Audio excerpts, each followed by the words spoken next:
We're going to be talking about conscious and unconscious discrimination by the addiction field against addicts that perpetuates the caused by the perpetuation of the hijacked brain hypothesis paradigm. caused by the hijacked brain hypothesis. Mystic Creek, Florida, coming to you today. Dr. Dan Humanoff. And what are the repercussions of this? Well,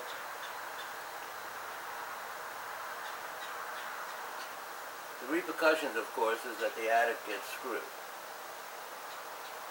And getting screwed by the people who say that they want to help us puts us in a tenuous situation. We go for help and we get discriminated against. And the people who are helping us are telling us they're helping us when in fact they're actually either hurting us or taking advantage of us or outright doing what we don't need. My experience with treatment is that the treaters tend to be addictophobics. I use the word addictophobia similar to homophobia or other phobias of groups of people, which usually is unconscious.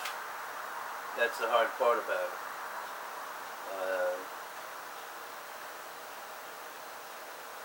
In public, at least, they say that they want to help us. And the funny thing about that is that they continue to use a paradigm, whether you call it the hijacked brain hypothesis or anything else, they're all the same, where the addict is at fault of causing his own addiction and his own relapses.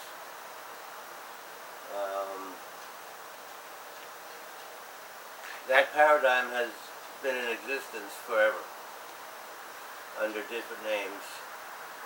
It's used by Bill Wilson in the organization of AA.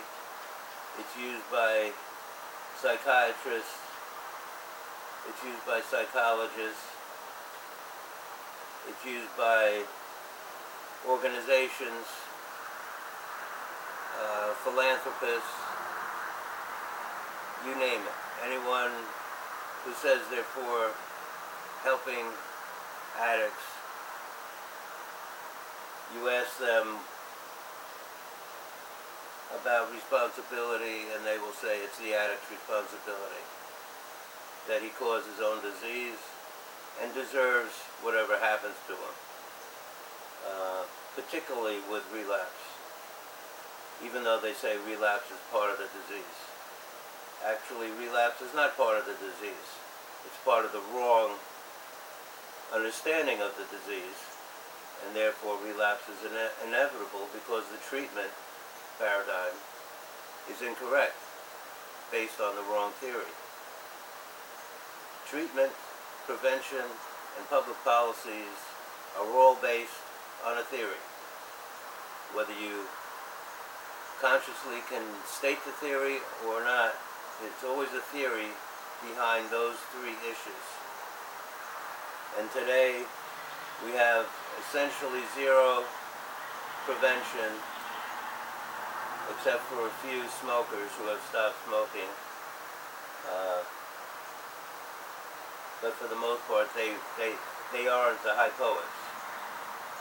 They're the non-hypoics who used to smoke because of social reasons and didn't have too much trouble stopping. The hypoics have an immense problem stopping smoking, and those are the smokers who end up still smoking after all the prevention efforts are attempted.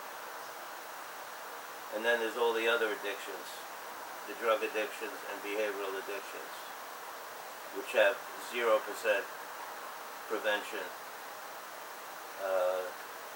Treatment success under the hijack brain hypothesis paradigm is something like 5%, maybe lower. Whatever it is, it's equivalent to no treatment at all. You get the same success rate with no treatment. Public policies are a total disaster, headed by the drug war, and having 500,000 addicts at any one time in jail because of purely being addicted, having nothing to do with hurting other people, which most laws that put people in prison are about. The implications of the wrong paradigm are the perpetuation of the nonsense that occurs on a daily basis today.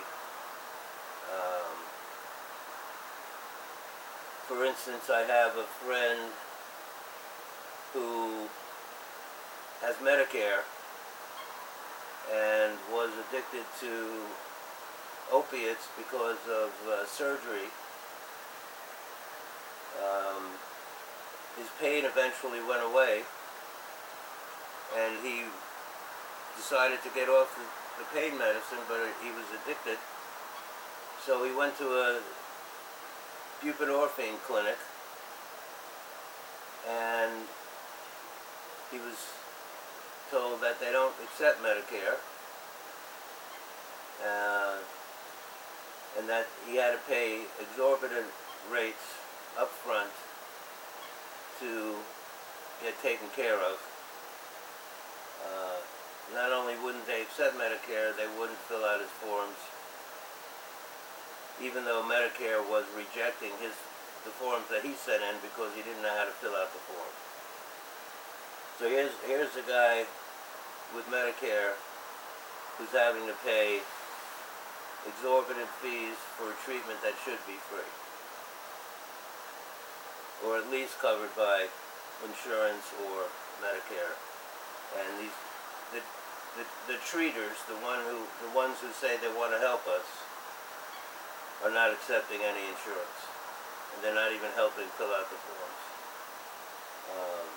I don't know of any other doctor who takes care of Medicare patients for other reasons who would do a thing like that.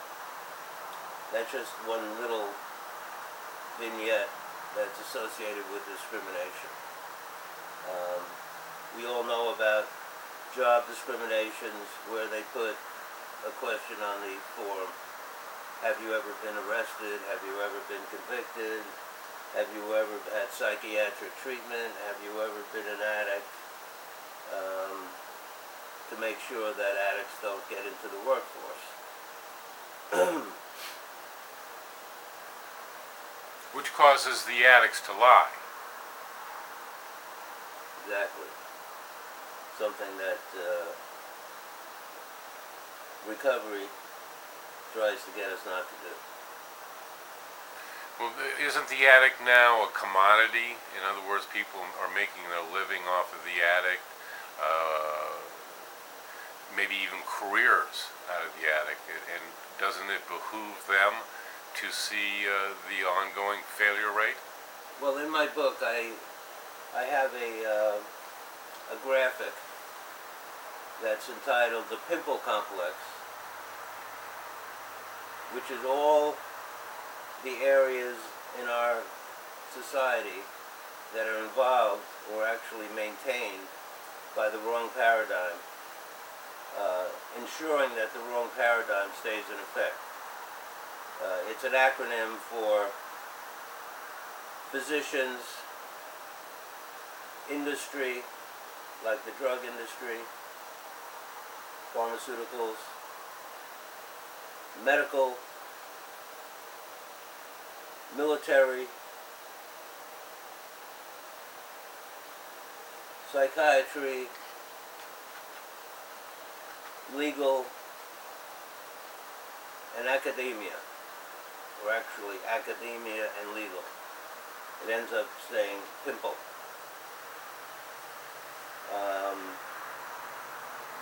You can read about that in my book.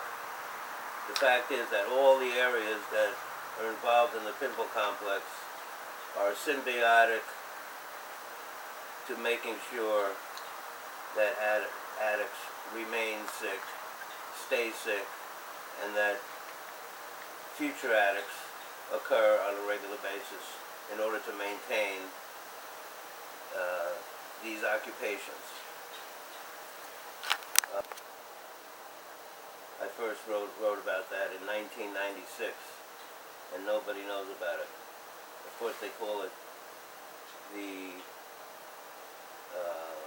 medical incarceration complex, but it's much bigger than that. It's all areas that are involved, including the NIH, including AA, including the schools that teach people how to be an alcoholism counselor.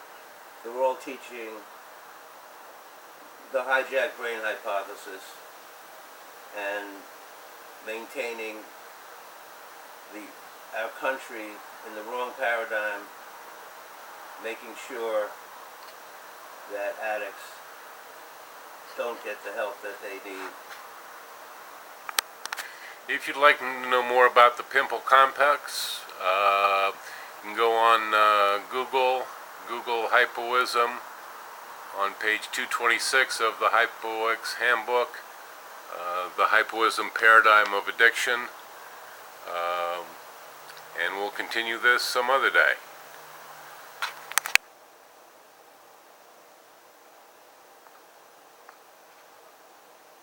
It's okay if you don't.